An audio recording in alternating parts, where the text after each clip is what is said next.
Zartestonline pricing. Explain what you get for your money. If you're looking at Zartestonline, most people get this wrong by assuming it's a traditional e-commerce or subscription service. The surprising truth is that Zartestonline offers digital products, testing tools or subscription-based services, and pricing varies depending on the plan or product type.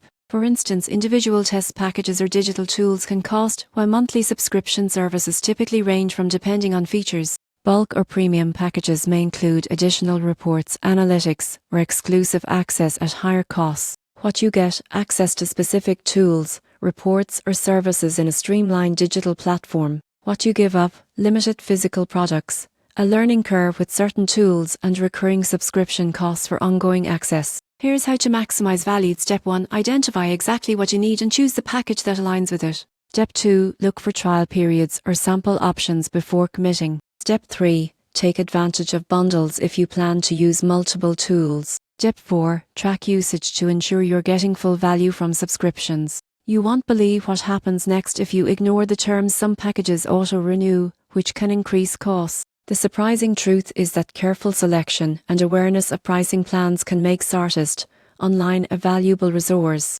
In conclusion, Zartestonline offers digital solutions with transparent pricing. By understanding the product or service structure, exploring trials, and tracking usage, you can get real value for your money without overspending.